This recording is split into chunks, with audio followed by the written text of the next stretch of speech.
Welcome to this film, The History of the Non-Subscribing Presbyterian Church of Ireland, Part 1. Now I've come here to Downpatrick to start the film, not just because I'm the minister here, but also because this congregation is one of the few who joined the Presbytery of Antrim in 1725 and are still members of the Presbytery of Antrim nearly 300 years later, and have been so without break. There are only a few congregations that can make that claim. And also because this is the building of one of our churches which is closest today to what it looked like inside in 1725. The pulpit behind me was built for Thomas Nevin in 1711, and the interior really has changed very little with its 3 galleries and its box pews. But this is a history of a small but significant denomination within Irish history, a denomination that has a story to tell, and often the best way to tell that story is through history. But history should not be a dry and boring struggle with the past. It's there to help us, to advise us, to give us clues as to what we stand for, what we believe in, what our ethos is, what our purpose is. And if we can't learn lessons from our history, then we're in a pretty poor situation. So let's look at the history of this denomination, and let's see what the important matters are. Let's see what the important things this denomination flags up in its 300-year history. If we don't understand why we exist, how can we maintain a witness today? What do we need to keep from the past? What do we need to adapt or change to make relevant and viable in the 21st century? Well, first of all, let's look at how we got to be who we are today. Well, the first question of any historical endeavour is where to start. What is the starting point? I've already suggested a starting point of 1725 for what is today called the Non-Subscribing Presbyterian Church of Ireland. That is the date of the formation of the Presbytery of Antrim. And that's probably as good a date as any. Of course, you can always go back further. You can always delve into the prehistory of any date, and clearly if something happened in 1725, it must have been preceded by a whole lot of other important things. So 1725 is the foundation of the Presbytery of Antrim. In just a few years' time we'll be looking at the tercentenary of the Presbytery of Antrim. So a date that has to be commemorated in some way or other. But the denomination goes back way beyond 1725. It goes back to the origins of Presbyterianism in Ireland. Technically that's the 1640s, but in fact really it goes back further to the second decade of the 17th century. But what creates the denomination in 1725 is a division. It's a division within historic Presbyterianism. And all splits, all divisions, all schisms that are created by theological differences are ultimately rooted in one way or another in the question of authority in religion. Where does authority lie in a church? This is true throughout the history of Christianity. If we think of the 2,000 plus years of history, the first great schism, the first great division took place in the split between the Eastern and the Western Church, between the Catholic Church and the Orthodox Church. Still the longest lasting and the most profound division within the churches. Because here we're most accustomed to think of the split at the Reformation between the Catholic Church and the Protestant Church.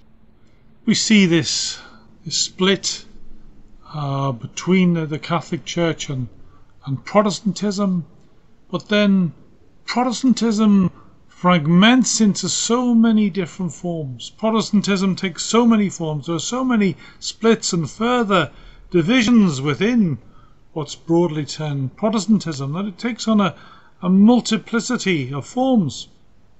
And all of these divisions are based on the question of where do you locate authority.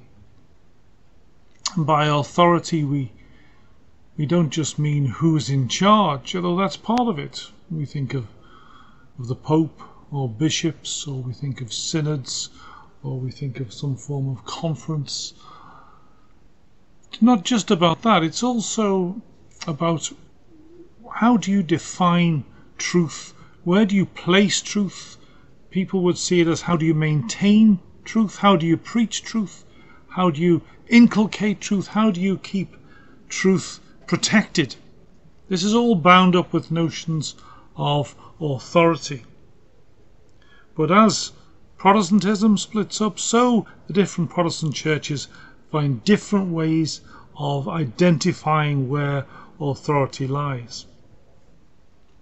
So after the Reformation, after the period of Martin Luther, the Protestant churches split in different directions caused by the influence of different reformers, particularly such as John Calvin in Geneva.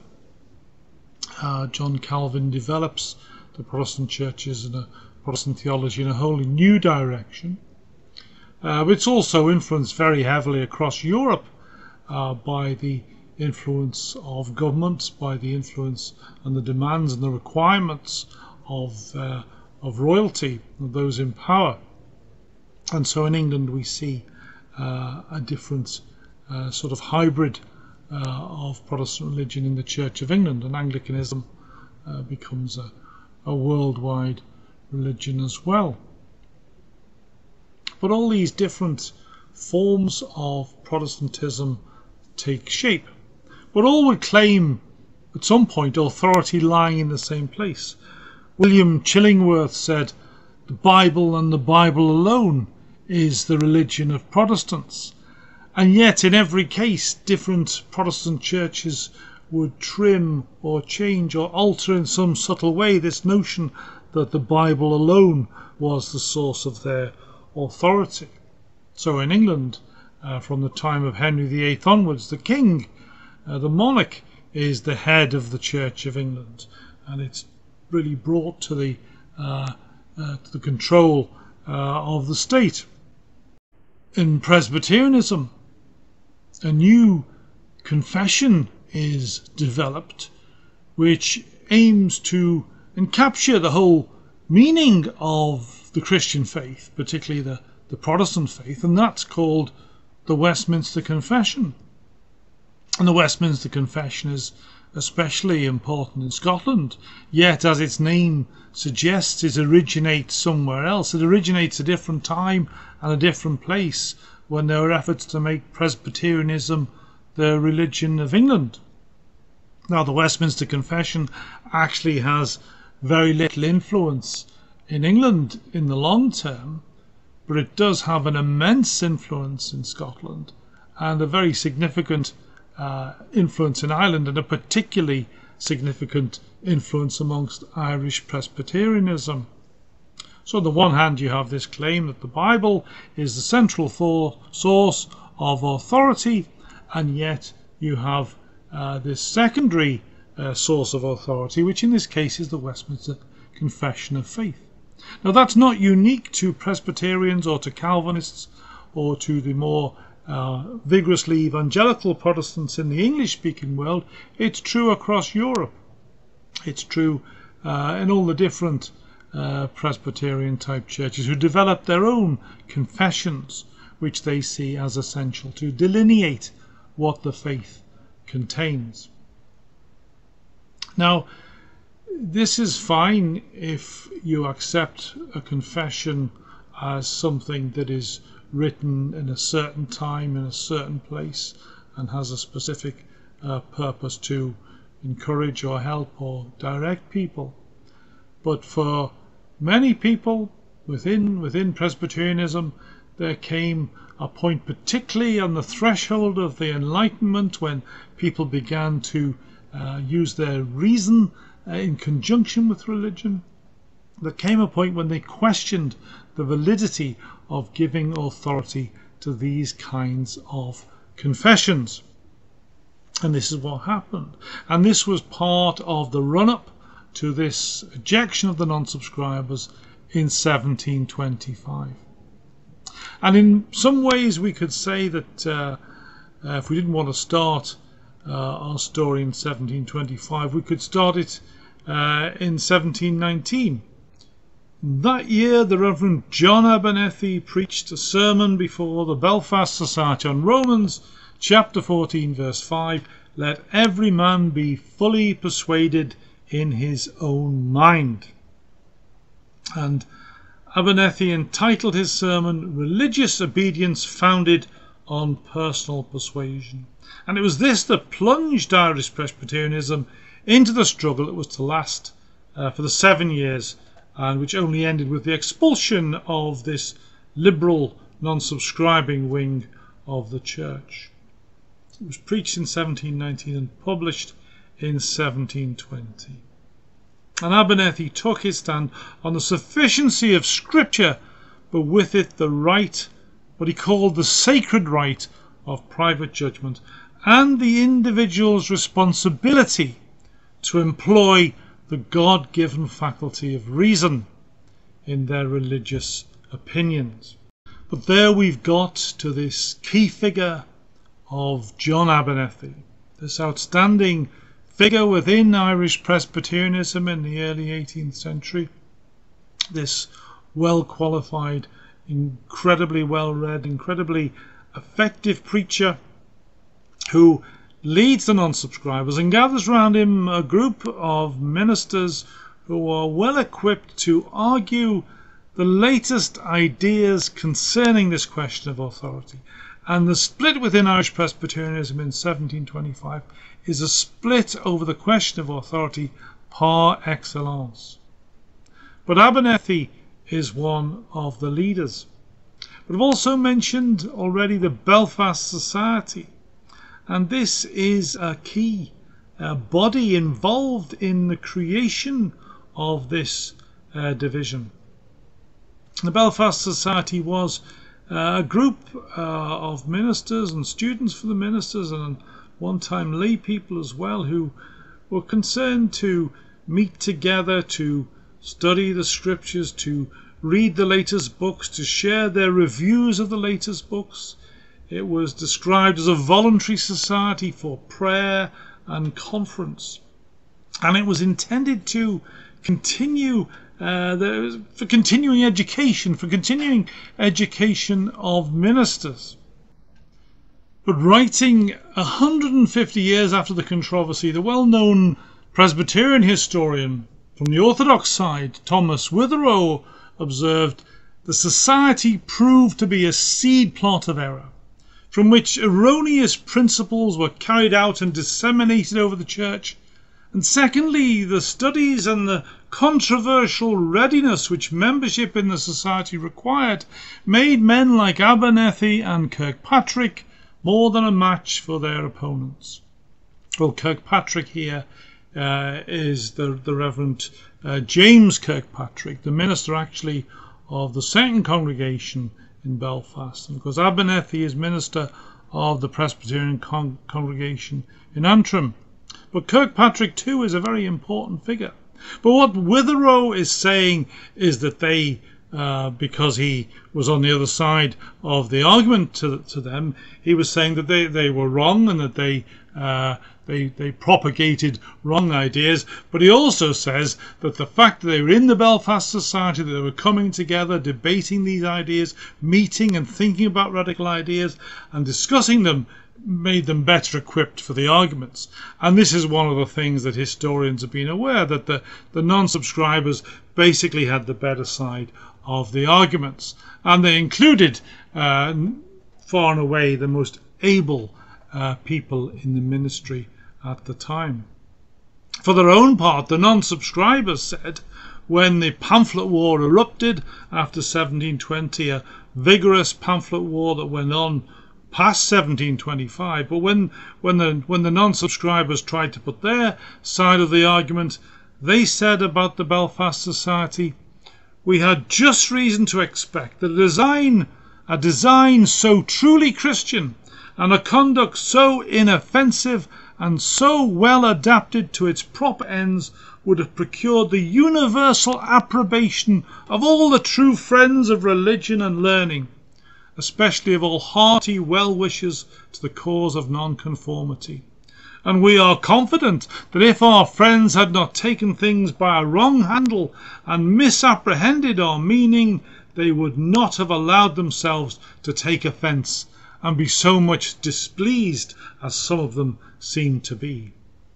So this row builds up, this fundamental disagreement over the place of the Westminster Confession. Is it necessary? Is it important? Or is it desirable to make ministers subscribe to the Westminster Confession? The non-subscribers say no. The non-subscribers say the confession is a fine thing. In fact, they all profess their own beliefs in it.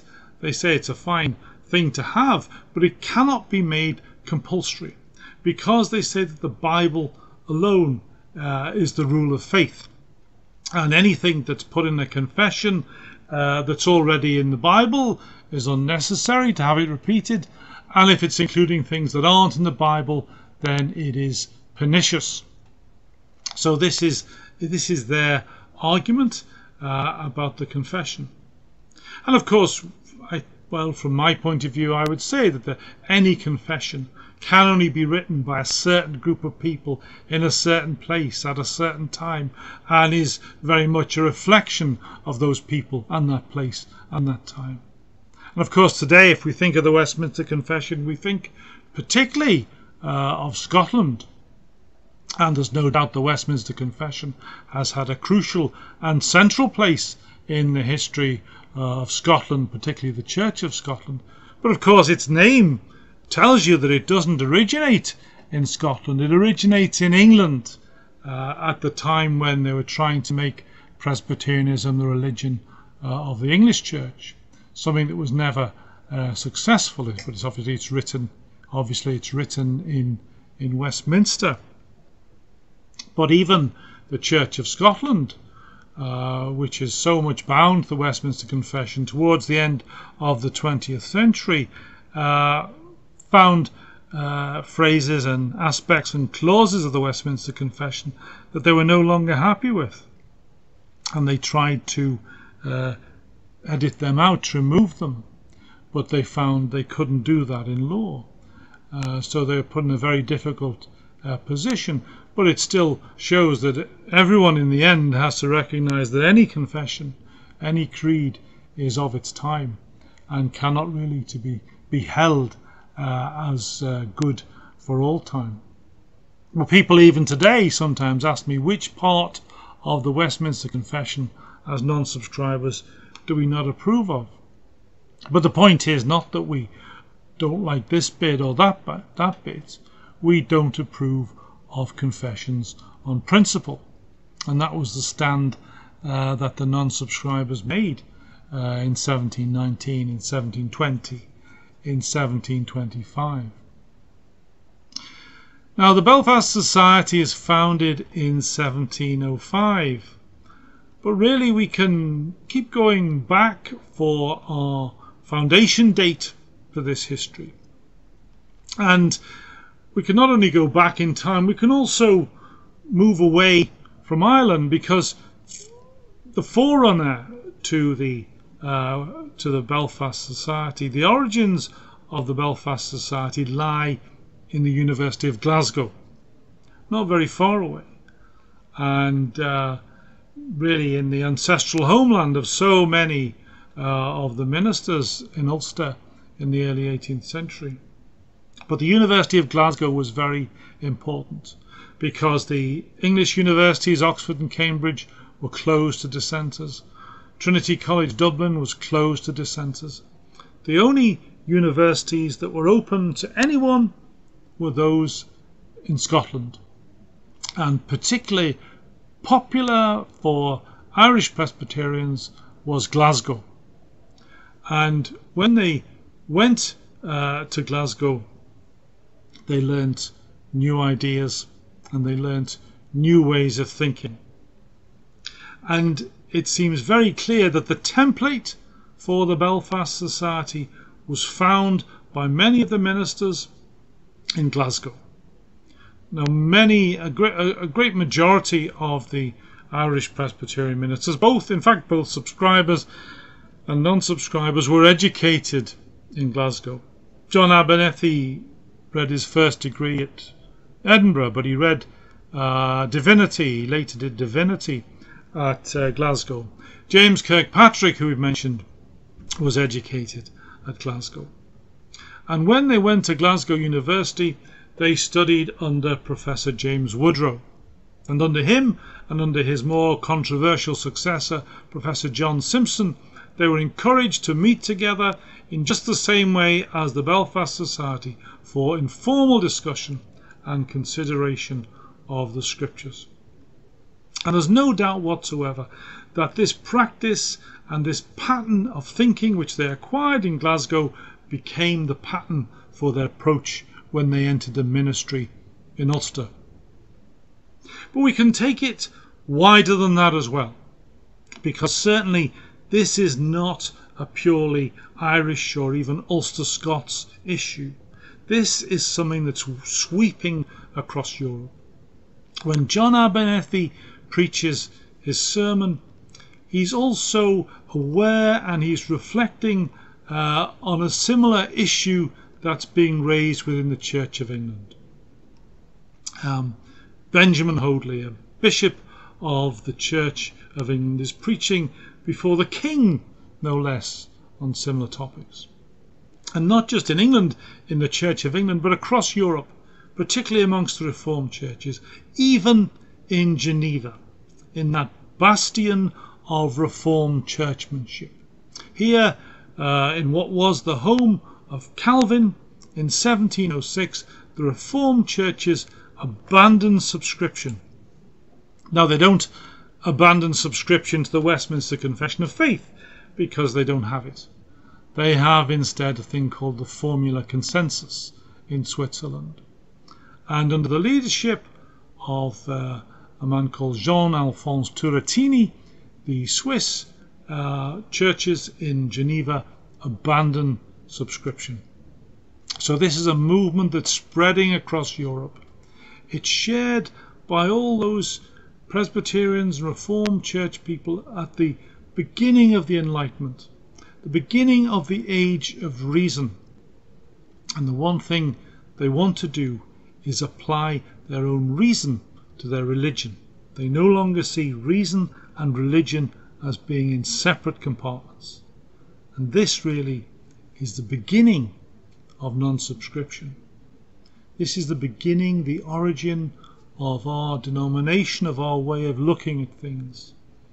Not just a localized thing, not just a thing that comes over from Scotland, but a movement within the start of the Enlightenment that brings a new way of approaching faith. True to the traditions, but also open to new ideas. And we'll leave this first part of our exploration of the history of our denomination here for now. But we'll pick up this story again in a few weeks' time. Thank you for listening.